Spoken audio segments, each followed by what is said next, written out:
Quand Élise Moreau posa sa main sur la bouche d'Antoine Beaumont, le bébé de 6 mois qu'il tenait dans ses bras cessa de pleurer. Antoine avait 37 ans, une fortune de 100 millions d'euros héritée de domaines viticoles en Bourgogne, et une fiancée qui, à cet instant précis, parlait au téléphone dans la pièce voisine sans savoir que le haut-parleur était resté allumé. Élise avait 28 ans, une blouse bleue de femme de ménage, et un secret qui allait changer à jamais la vie de cet homme et de cet enfant. La voix de Camille Durand, la fiancée d'Antoine, résonnait clairement à travers le téléphone oublié sur la table du salon.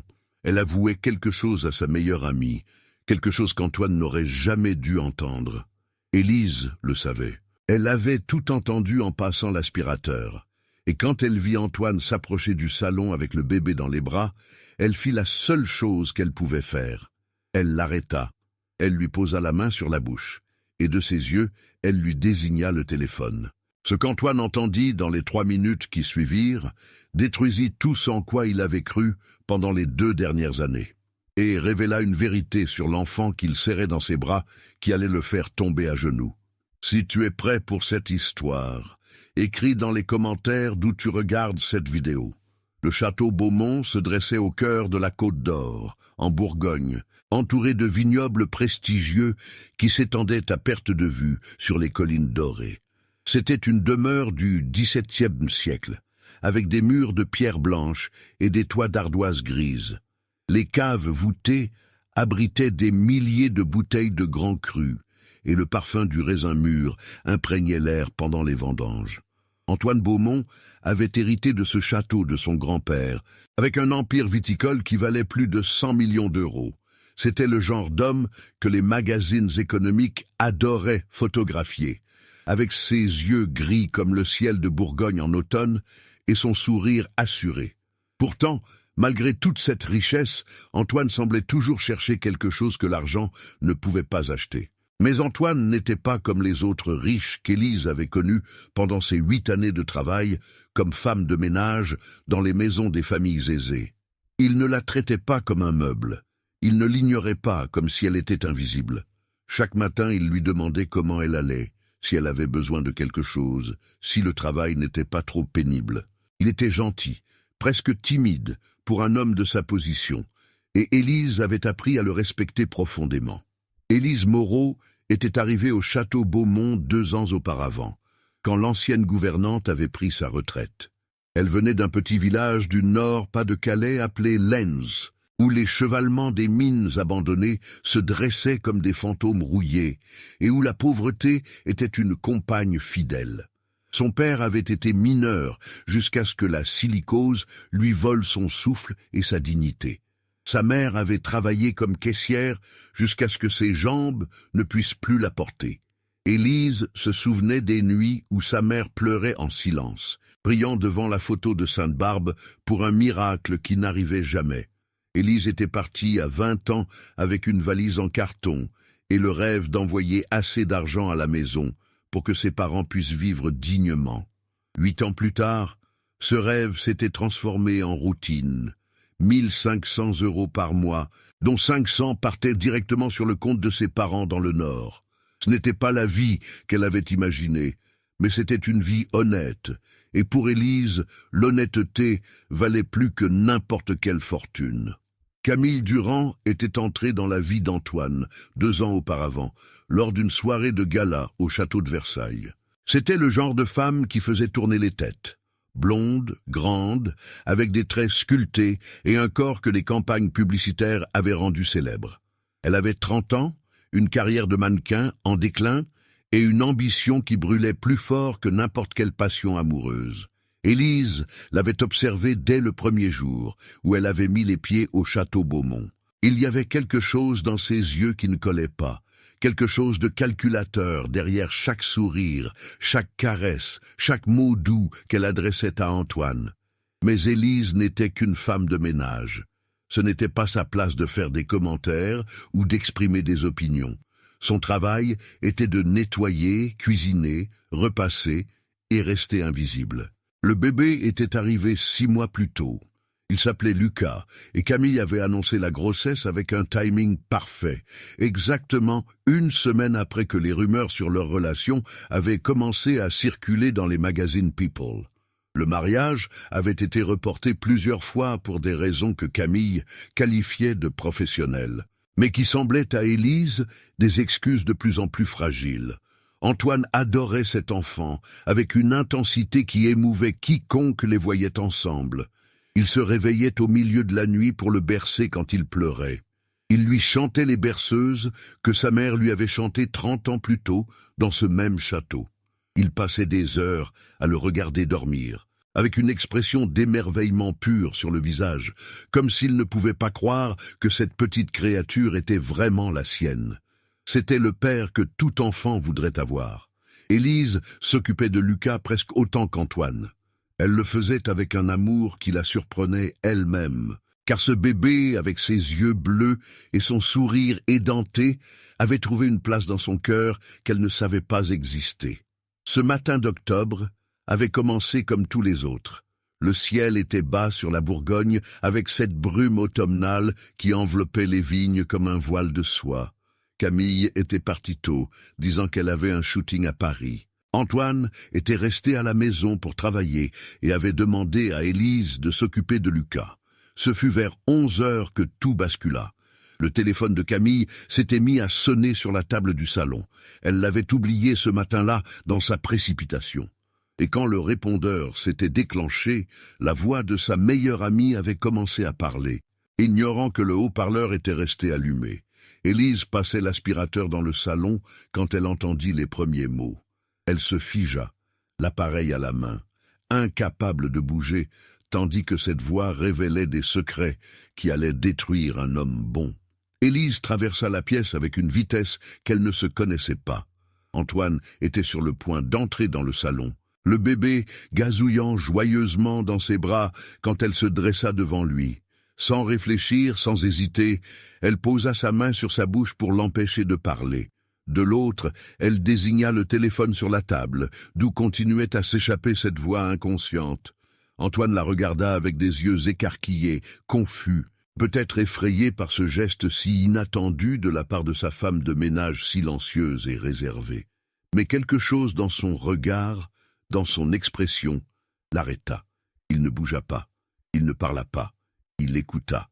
La voix de Nathalie, la meilleure amie de Camille, qu'Élise avait vue plusieurs fois au château, parlait sans filtre, convaincue que personne ne pouvait l'entendre sauf le répondeur. Elle disait qu'il était incroyable qu'Antoine n'ait toujours rien compris, que Camille était un génie pour maintenir cette mascarade depuis si longtemps, que le plan fonctionnait à la perfection.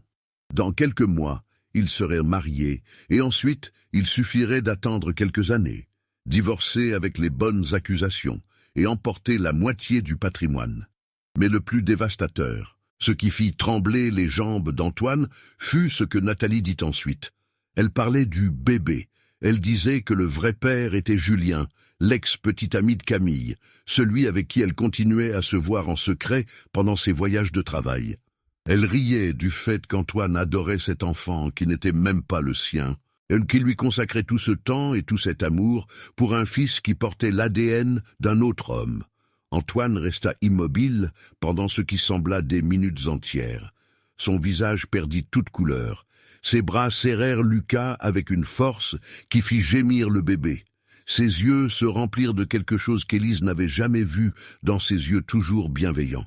De la douleur. Une douleur pure, dévastatrice, le genre de douleur qui brise un homme en deux. La voix de Nathalie continua, ajoutant des détails. Comment Camille avait planifié la grossesse exprès pour s'assurer Antoine. Comment elle avait fait le test de paternité en secret, découvrant que l'enfant était de Julien, et avait décidé de ne rien dire. Comment les deux amants riaient d'Antoine, de sa confiance naïve, de son besoin désespéré d'avoir une famille. Quand le répondeur s'éteignit enfin, le silence qui tomba sur le château fut assourdissant. Antoine se laissa tomber sur le canapé, le bébé toujours serré contre sa poitrine. Les larmes avaient commencé à couler sur son visage sans qu'il semble s'en rendre compte. Il regardait Lucas avec une expression qui brisait le cœur, Un mélange d'amour et de dévastation qu'Élise n'oublierait jamais. Élise resta debout face à lui, ne sachant que faire, que dire, si elle devait partir ou rester. Ce n'était pas sa place de consoler son employeur. Mais quelque chose la retenait là, ancrée à ce sol, incapable d'abandonner cet homme dans le moment le plus sombre de sa vie. Ce fut Antoine qui parla le premier. Il lui demanda si elle savait quelque chose, si elle avait jamais soupçonné. Élise secoua la tête. Elle lui dit qu'elle ne savait rien, qu'elle avait tout entendu à cet instant, qu'elle était plus désolée que les mots ne pouvaient l'exprimer. Puis Antoine regarda Lucas, qui s'était endormi dans ses bras, ignorant le drame qui se déroulait autour de lui. Et il dit quelque chose qu'Élise n'attendait pas. Il dit que ça n'avait pas d'importance, que cet enfant était son fils, indépendamment de l'ADN, qu'il l'avait aimé dès le premier instant où il l'avait tenu dans ses bras, et qu'aucun aveu téléphonique ne changerait ce sentiment. Mais il y avait quelque chose dans son ton qui trahissait une fracture profonde. Une fissure qui s'était ouverte dans son cœur et qui mettrait longtemps à guérir si elle guérissait jamais. Élise lui demanda ce qu'il allait faire. Antoine ne répondit pas tout de suite. Il resta silencieux à regarder le bébé qui dormait, puis il dit qu'il avait besoin de réfléchir, que la seule chose qu'il savait, c'était qu'il ne perdrait pas cet enfant pour rien au monde. Ce fut à ce moment qu'Élise prit une décision qui allait changer le cours des événements. Elle dit à Antoine qu'elle l'aiderait, que quoi qu'il décide de faire, elle serait à ses côtés. Pas parce qu'il était son employeur, pas pour l'argent, mais parce qu'il était un homme bon qui ne méritait pas ce qu'on lui avait fait. Dans les semaines qui suivirent, la vie au château Beaumont continua apparemment comme avant. Camille revenait de ses voyages avec le sourire et des cadeaux. Elle embrassait Antoine, prenait le bébé quelques minutes, puis le rendait en disant qu'elle était épuisée.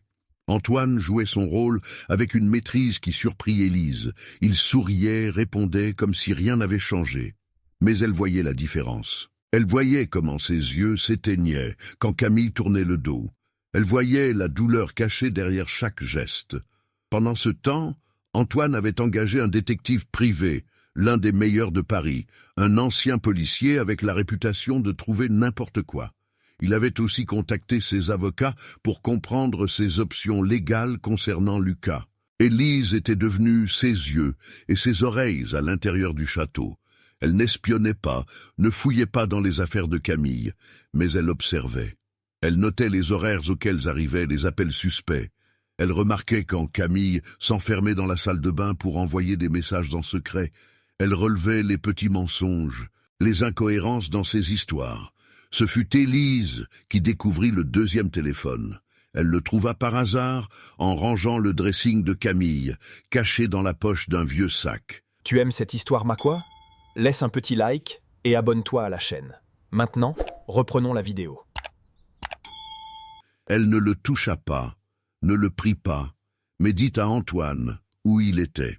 Cette nuit-là, pendant que Camille dormait sous l'effet de ses somnifères, Antoine le récupéra et l'apporta au détective. Le contenu de ce téléphone confirma tout ce qu'ils avaient entendu et ajouta des détails qu'Antoine n'aurait jamais voulu connaître. Il y avait des messages avec Julien qui remontaient à plus de 2 ans, des photos compromettantes, des plans détaillés sur la façon de soutirer à Antoine le maximum d'argent. Mais la découverte la plus choquante concernait Lucas. Camille et Julien discutèrent de l'enfant comme s'il était une marchandise. Julien voulait plus d'argent pour se taire. Camille lui promettait qu'une fois le divorce obtenu, ils partageraient tout, qu'ils pourraient être ensemble sans se cacher. Antoine lut ces messages dans son bureau, seul au milieu de la nuit. Élise le trouva le lendemain matin, assis sur la même chaise, les yeux rouges et gonflés. Il n'avait pas dormi, il n'avait pas pleuré, il avait simplement absorbé la douleur, la laissant se déposer au plus profond de son être. Les avocats lui donnèrent des nouvelles contradictoires. Le fait que Lucas ne soit pas biologiquement le sien compliquait énormément la situation. Mais les preuves de la tromperie étaient accablantes. La fraude, la préméditation, l'intention de s'approprier le patrimoine par la tromperie étaient documentées. Un soir, alors qu'il berçait Lucas, Antoine demanda à Élise de lui parler de sa famille, de ses parents dans le Nord. Il voulait savoir qui était cette femme qui l'aidait sans rien demander en retour. Élise lui raconta tout.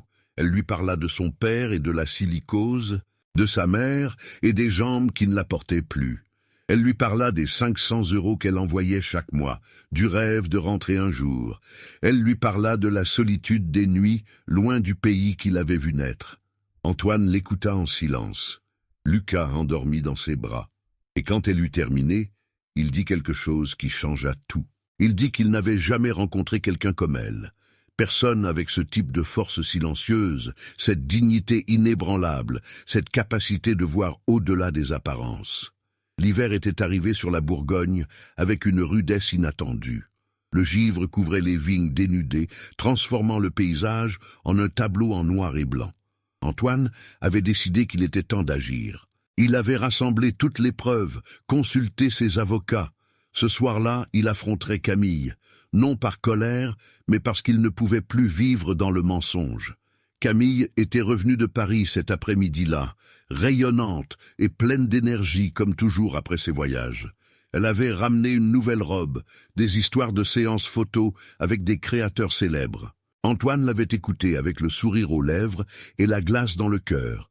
Élise s'était proposé de rester ce soir-là, sous prétexte de terminer quelques tâches ménagères. En réalité, elle voulait être présente au cas où les choses tourneraient mal.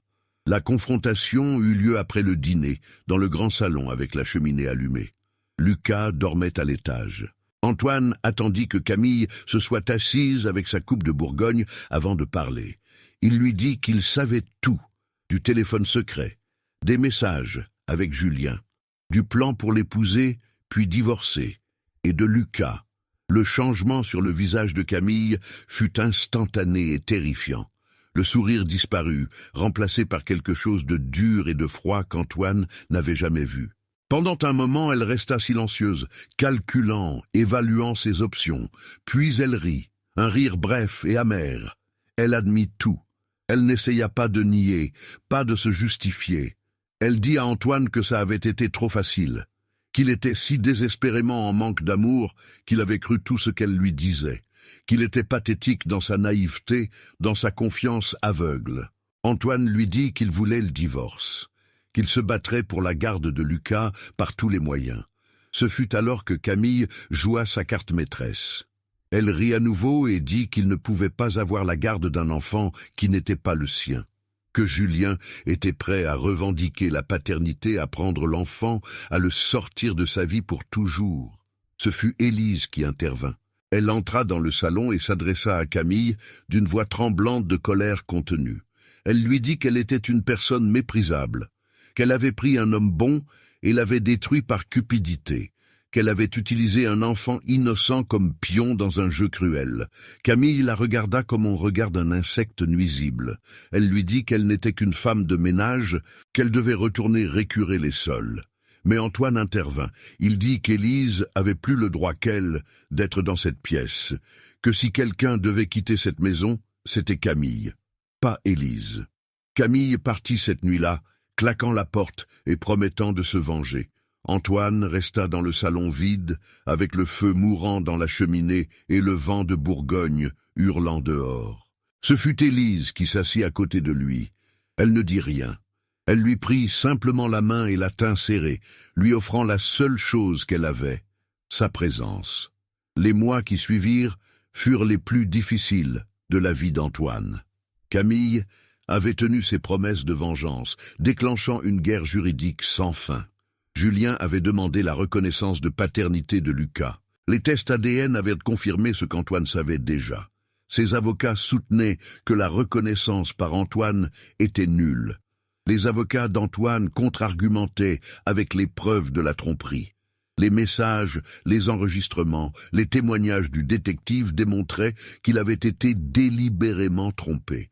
Mais le droit français, en matière de paternité, était complexe. D'un côté, il y avait le principe de l'intérêt supérieur de l'enfant, de l'autre, le droit du père biologique, et au milieu, un enfant qui n'avait pas voix au chapitre.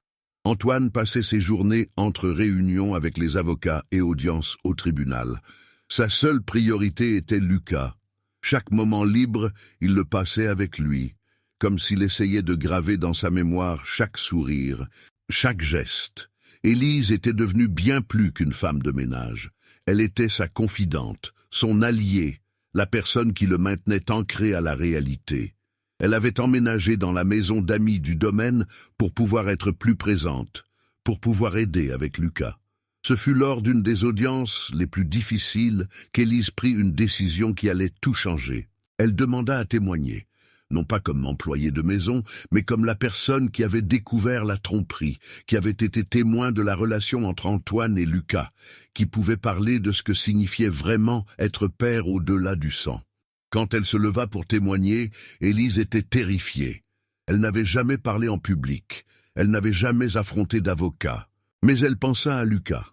Elle pensa à son sourire quand il voyait Antoine, et elle trouva la force de parler. Elle raconta tout, le jour de la découverte, les semaines suivantes, quand elle l'avait vu lutter sans jamais cesser d'aimer cet enfant, les nuits où elle l'entendait chanter des berceuses à Lucas, la façon dont ce bébé s'illuminait en présence d'Antoine.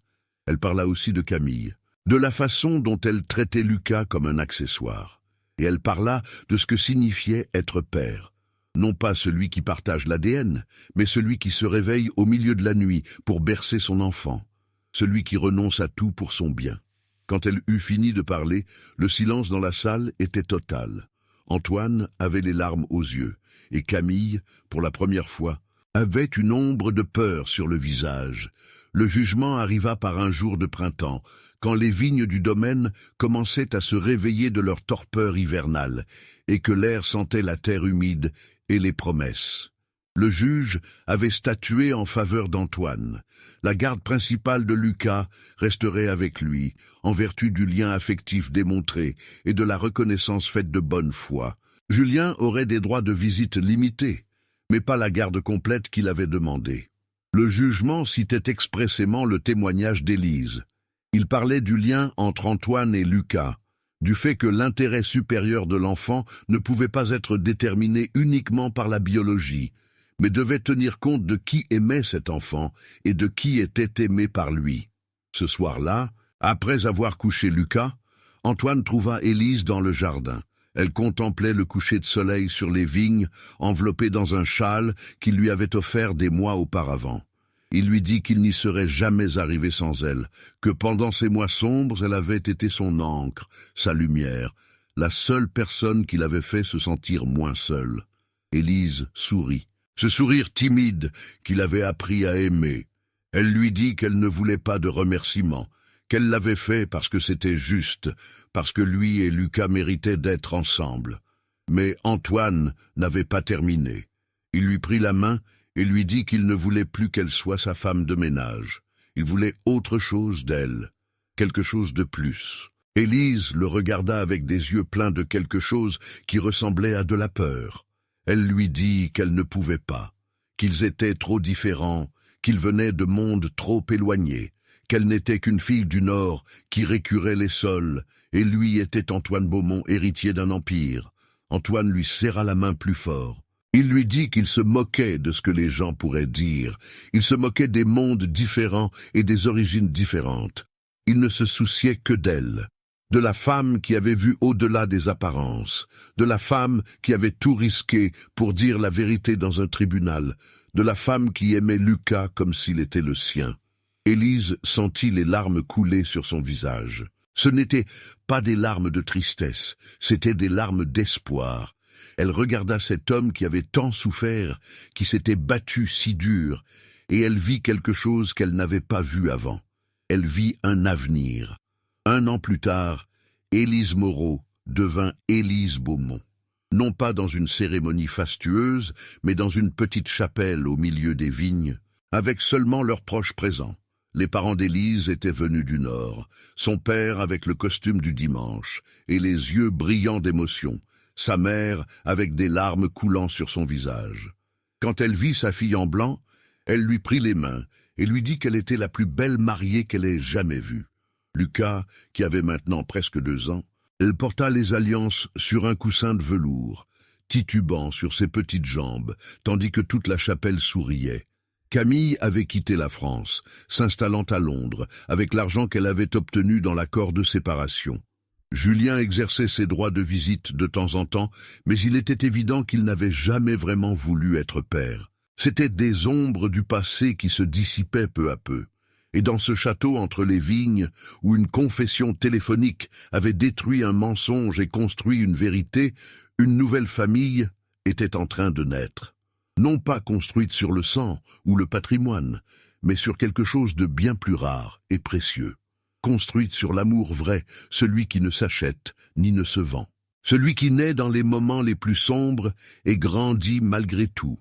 Dans le salon du château, à côté des photos du mariage, Antoine avait fait encadrer les vieux gants jaunes d'Élise, ceux qu'elle portait le jour où tout avait changé.